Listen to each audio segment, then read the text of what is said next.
Bismillah, alhamdulillah, wa salatu wa salam ala rasulillah. Welcome back. And now we're moving on to, I can say, the more serious situation of our topics today, and that is utilizing the youth in community development.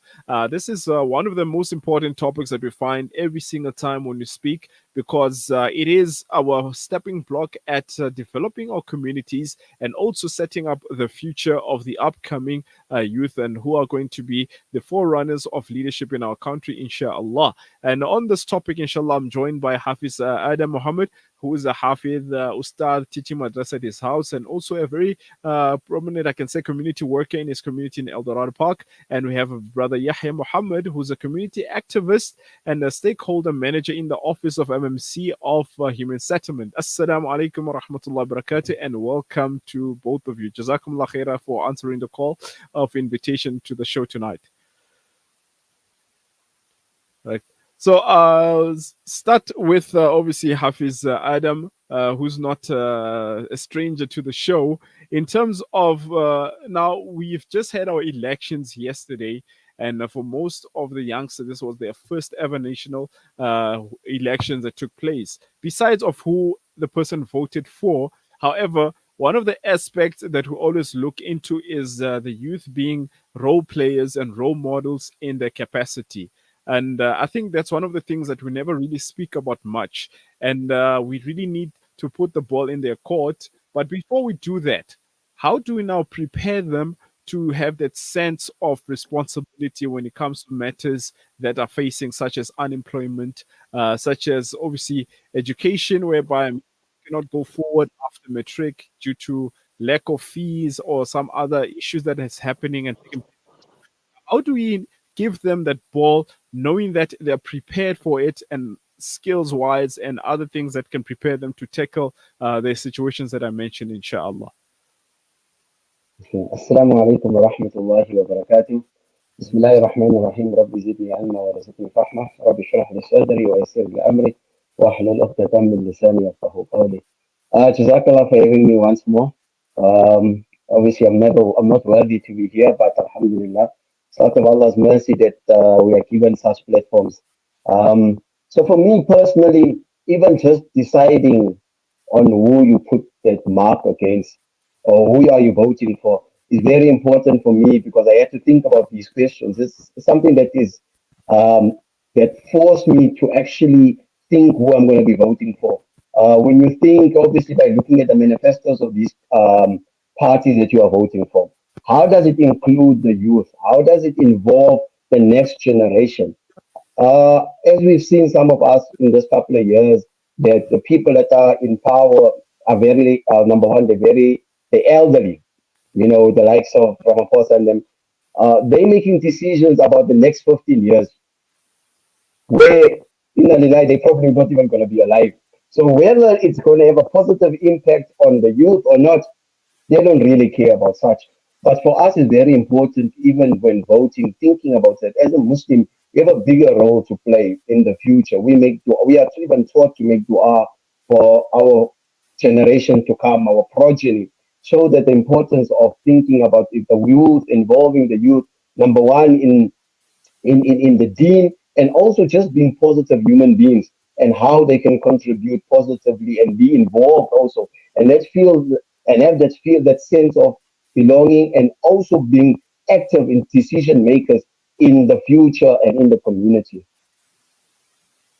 Subhanallah. I think that's a very important aspect that you just highlighted in terms of looking at what all these parties which people were voting for yesterday have in mind and in store for the youth, which is a very important uh, aspect, and mostly I think most critically so, it's how we can utilize them in moving on with the social and economic issues that we are facing at the moment. However, that's a, I can say that's a debate on a political level that we can one day just string out one of our political analysts that we have, Zahid Jadwat, who's more than happy to discuss on that point, inshallah. Now, with brother Yahya, now you've been involved in community development, so much so they're coming to a point of dealing with human settlements, most importantly, housing. And I think that also gives another aspect of inclusion of people in terms of, again, socio-economic situations that we are facing.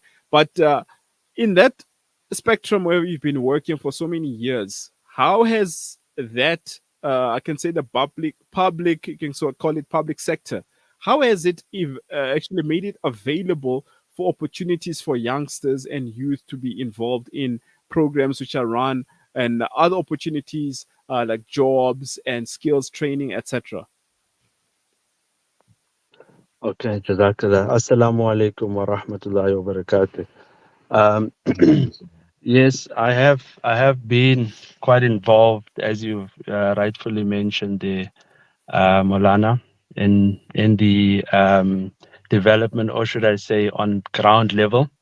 And what I can say, generally, there was an intent to include the youth in the um, involvement, to the point where it was only it was pretty much compulsory for to consider people only up to youth. Most of the jobs that you can see, it's been granted to the youth up to the age of 35. So you see that there was a earnest effort to try and include the youth in the markets, all the markets, job markets, study markets. So most of the opportunities was directed at the youth. So the only challenge then became when the implementation of those efforts was made. So to answer your question, I think there was an effort made to try and include the youth in the economy, both also in the job markets. Hmm. But ultimately, what I can say is that from my when we talk about my work in the community, where it comes to the human settlement or the housing, it doesn't generally affect the youth. It only affects the youth indirectly, in a Hmm. sense where most of the elderly are the ones that are affected by the challenge in terms of getting housing.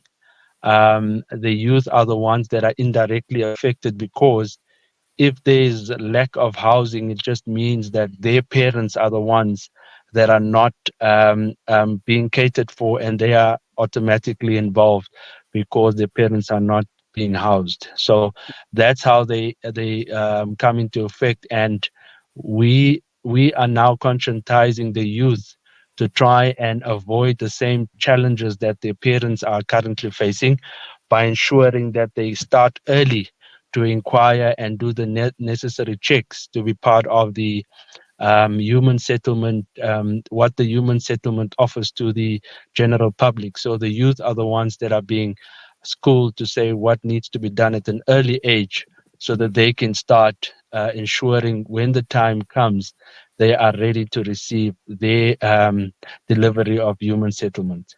Mm, Subhanallah. That's a very beautiful point, because it's actually one of the things that was running in my mind, that are we actually allowing them to also understand the sector in terms of when a person now is ready to buy a house, the type of subsidies that are available. Like, many people do not know about the FLISP subsidy, which is available for first home buyers. And I believe also some points it's an issue of taking initiative, like you mentioned, that one side is that it's available, but from the other side is that the initiative itself is lacking. But also on that, inshallah, we need to push such information, inshallah, to reach our communities. More so, we understand that those who are in the middle to the low income communities and families are the ones who are mostly affected by such situations. And we tried to also cater for them, to make it easy for them to get such information, so that when they are now working and having their own families, then they can actually know how to go about in terms of applying for such opportunities, inshallah. And I really appreciate your work in that regard, inshallah, brother Yahya. Now, Hafiz, I'm coming back to you. I always turn to you when it comes to the issues of, because you interact daily with the youngsters, with your madrasa at home, etc. Now, in one of the points, remember, we always mention is upskilling. And there were a lot of programs which were running around. I remember in the first half of last year, even towards the end of last year, was the Nasispani programs ran by the MEC of Gauteng, etc. Now, besides those type of programs at that level, what other programs can we ourselves as parents try to introduce our kids, our children to, so that when the time comes when they're looking for jobs, that they don't only look at the point of that, look, I went and studied matric, I went and did, or even those who are stuck, didn't even finish matric or didn't even finish high school, they can take advantage of those type of skills which are very good, and they can use them to make a living. I always mention to my students that one of the most they like using the word slept on skill in our communities is plumbing and artisan skills, which are very important, but none of them are actually going for them and taking advantage of them. Now, how can we as parents introduce our children to such programs, inshallah? So Alhamdulillah, it's something very close to my heart because um, even I think every time we have a conversation, you and I, we always come back to the same thing. And I always think it always starts with us as parents. Number one, educating our children regarding uh, education and the importance of that education, but also not necessarily just following blindly where everyone is going, it's so sad that even in university level, there are certain faculties that are booked or overly utilized, that everyone wants to become, for example, an accountant. Everyone is rushing for certain skills, not necessarily because they're passionate about it, but oh well, that is where everyone is going. You understand? Where we there's a lot of, for example, in the colored community for the longest time, artisan has been the cornerstone of building the communities. Generations and generations that they were self-sufficient because of skills like that. In white areas, for example, in poorer areas, that is still the most sought after skill.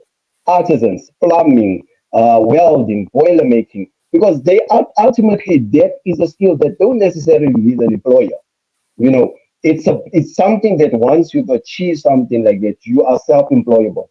You are a business yourself. You can employ others. You can make things. You can sell. So even if you look at, I listened to a conversation of Vusi Tambakayu. He was exactly saying the same thing, where he asked the question, where are the white youth from the age of 19 until 25? You don't find them in university level. The white males, you don't find them in university levels. Where are they? They are developing these skills that we are running away from. In our schools, when your child is told that, listen, your child needs to go to a technical school, we take offense that, my child, you say my child is dumb.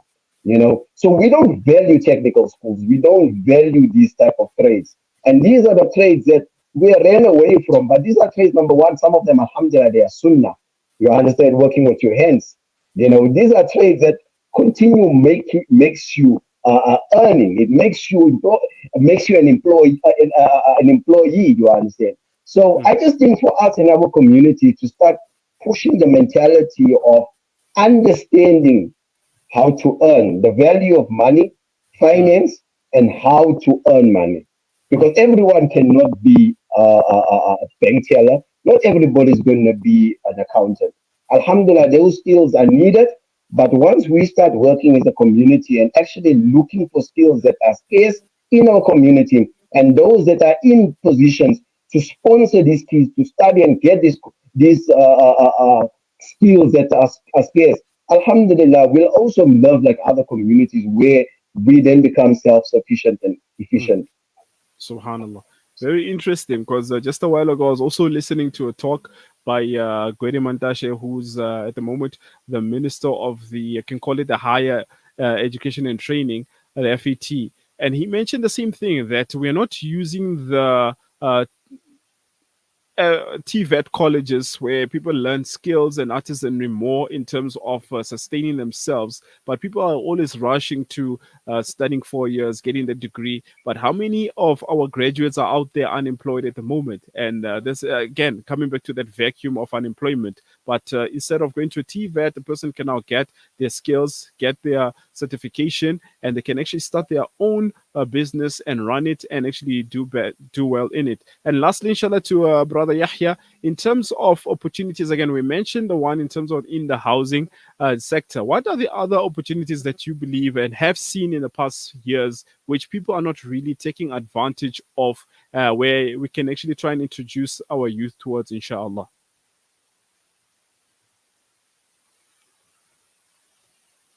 I think your mic is muted, Afwan. Maaf. I put my mic off there.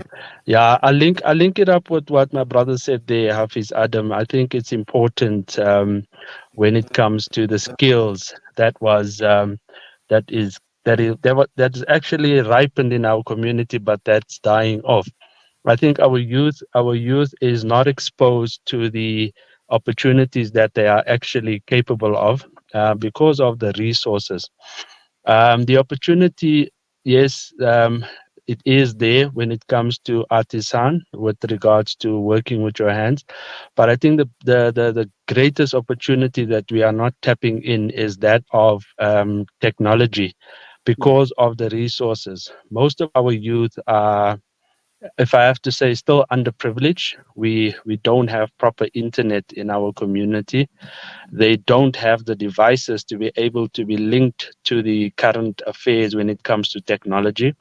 There are so many things happening in AI currently where you can actually earn and you can actually build your community through technology that we are not actually exposed to because of the lack of resources. I mean, our families, many of those are more concerned about putting a food on the table than having to get the necessary devices for our children to be upskilled or to stay abreast with the technology that is out there. So in our communities, the greatest opportunity is technology, but we are actually held back because of the lack of resources that we have.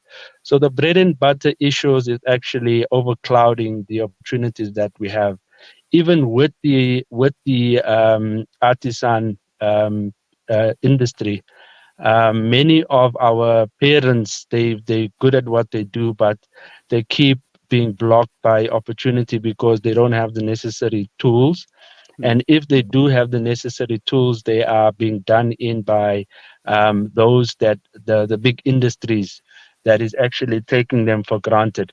So there's quite a bit of development opportunities there. So most of the youth that are going out there to try and actually get the academic skills at the institutions also experience quite a lot of stumbling blocks when they try to get accreditation. So there's a lot of challenges that comes with trying to make it big in business as well. So we've got so many things that is affecting our youth from actually getting out of the if I have to say the society that we are in. Therefore, they end up doing or sitting at the corner of the street, not developing themselves. And when you look at many of the youth, people would say that they are lazy or they don't want to actually do these things.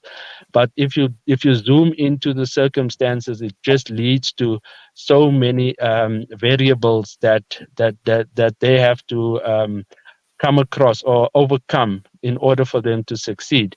Now, the generation that is not being exposed to overcoming these challenges, they don't have the necessary skills to overcome the challenges that comes with this.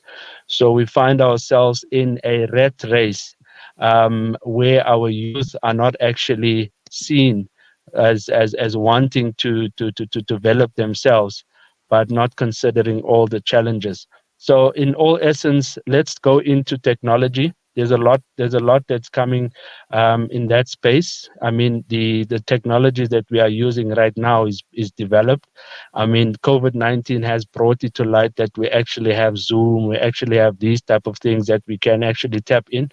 Since then, it has been improved, and here we are today having an interview over the phone where in our private spaces. So that technology is improving drastically, and if we send our youth in that space, they can be on the forefront of that. One last thing, Moulana, in technology as well. I mean, Many things are being used by what do they call it? The drones. Drone technology is also going to be a big thing in the future.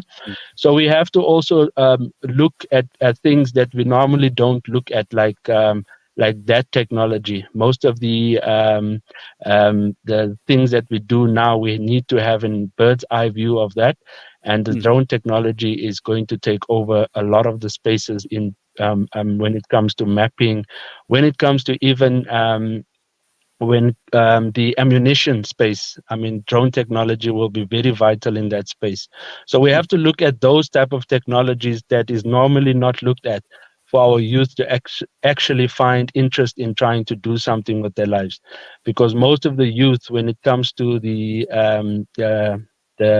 traditional primitive industries like your bricklaying and stuff like that, they just feel that, you know what, those were for our parents. So we have to get with the program and introduce them to current opportunities, so that they can also find interest and stay interested in trying to develop themselves. Besides anything else, it's very lucrative. It's very rewarding, and most people are trying to get money, whether we like it or not. So it marries the two, and they'll stay interested in that. Thank you, Moulana. Jazakallah. And you know, just a point there before we go. I actually came across a new concept of building houses with the 3D machine. And that brings together, again, you spoke about bricklaying, which is a primitive way of understanding construction from before. But now we have 3D printing, which is in the fourth industrial revolution, which is what we are embracing right now, which you are alluding to in terms of the drone technology, robotics. And actually, as a teacher, I found many other schools are introducing robotics as part of their curriculum, because children at school are choosing that as a subject instead of taking other, we call it the older subjects that we might have had, and they're taking things like robotics and others into preparing for the fourth industrial revolution, which has come, and it's really making moves. Subhanallah. I know we've run out of time, but really appreciation, jazakumullah khair to both for coming on the show and really opening our eyes and our minds to such a profound topic, which I think we can go forever talking about it. And inshallah, the next time when we do have another talk, it'll be more about solutions. And one of the solutions that I was thinking about in my head regarding the point that Brother Yahya was mentioning of going into the robotics side or fourth industrial revolution is in terms of looking at colleges that are providing such skills. Like, for example, I know that Regent Business School does have a robotics program called the Idea Lab. And I took part in one of it, and it was really interesting, and we learned a lot, and inshallah does prepare us, inshallah, for the upcoming changes that we're facing. And again, jazakumullah khair, ahsan jaza, for availing yourself tonight, and hopefully, inshallah, we'll stride more in the future with such talks, and inshallah, action which is to come after. Jazakumullah khair, ahsan jaza. Assalamu alaikum wa rahmatullahi wa barakatuh. Wa alaikum salam. Wa alaikum salam wa rahmatullahi wa barakatuh. Alhamdulillah, alhamdulillah. That brings us to the end of the show. Subhanallah. I think there was a lot of for us to actually speak about. But however, there's inshallah, we'll always make time for such beautiful and really, I can say, interesting talks and interesting discussions, so that we can learn from them and we can put them into action. Again, it's a beautiful Thursday evening. Reminder to read a lot of Durud and read Surah Al-Kahf, inshallah, for protection from the Dajjal and his system. And may Allah subhanahu wa ta'ala accept all our efforts that we're trying. And most importantly, for our brothers and sisters in Palestine, most importantly in Rafah, may Allah subhanahu wa ta'ala make it easy upon them and return them to their homes with ease and victorious. Ameen. Assalamu alaikum wa rahmatullahi wa barakatuh.